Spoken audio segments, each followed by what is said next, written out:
बोरीवली व जोगेश्वरी शाखेचा सभासद पाल्य गुणगौरव समारंभ संपन्न। सभासदांनी संस्थेच्या उपक्रमाचे केले कौतुक। Secondary school employees credit society limited Mumbai या पतसंस्थेच्या बोरीवली आणि जोगेश्वरी मुंबई शाखेचा सभासद सहकार प्रशिक्षण व पाल्य गुणगौरव समारंभ शनिवार दिनांक 27 सप्टेंबर 2025 रोजी प्रबोधनकार ठाकरे नाट्यगृह बोरीवली येथे संस्थेचे अध्यक्ष चंद्रकांत बाजीराव पाटील यांच्या अध्यक्षतेखाली संपन्न झाला। या कार्यक्रमात सभासदांच्या मनोगतामध्ये राजश्री झडियार, सुनील सागवेकर, शिवकुमार कुंभार, श्री राठोड, श्री दुबे या सभासदांनी आपल्या मनोगतात सहकाराचे खरी मूल्य या पतसंस्थेच्या माध्यमातून पाहावयास मिळत असल्याचे सांगून पाल्यांचा गुणगौरव आणि अनेक योजना संस्था राबवते।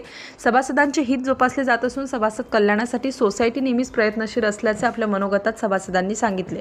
अध्यक्ष भाषणामध्ये चंद्रकांत पाटील यांनी सभासदांच्या विश्वासात पात्र तसेच असंच काम करत राहणार असल्याची ग्वाही या प्रसंगी दिली।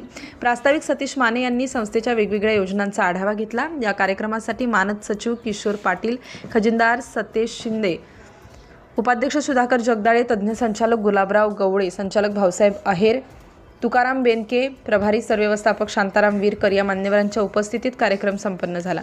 पाल्य मेळावा यशस्वी होण्यासाठी बोरीवली शाखेचे व्यवस्थापक विजय गायकवाड, जोगेश्वरी शाखा व्यवस्थापक सुनील पाटील, रिया सावंत, सचिन मस्कर, उत्तम शेलार, प्रमोद पाटील, अश्विनी बाबर पवार व परेश नावडकर या कर्मचाऱ्यांनी विशेष परिश्रम घेतले। कार्यक्रमाचे सूत्रसंचालन संचालक जगन्नाथ जाधव यांनी तर आभार अजित चव्हाण यांनी मानले।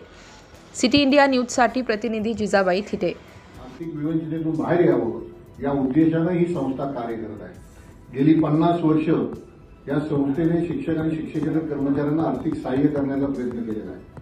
50 वर्ष म्हणजे सुवर्ण महोत्सवी वर्ष साजरे करत असताना आम्हाला अतिशय आनंद होतोय।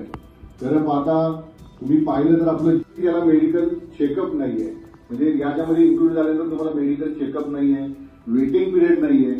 त्यांना बहुतांश कंपनीचा वेटिंग पिरियड असतो, कॅन्सर असेल तर 2 वर्ष 3 वर्ष अशा प्रकारचे वेटिंग पिरियड असतात, पण याच्यामध्ये कोणत्याही रोगाला वेटिंग पिरियड नाही। डे 1 मित्रांनो, पहिलं पान म्हणजे ते आपल्या हातात नसतं, जे आपला जन्म, जे कुणाच्या पोटी घ्यायचा, कुठे घ्यायचा, कोणत्या प्रदेशात घ्यायचा हे आपल्या हातात नसतं। शेवटचं पान म्हणजे आपला मृत्यू जो अटळ आहे, तो कुठे होणार, कसा होणार, कधी होणार हे आपण कोणी सांगू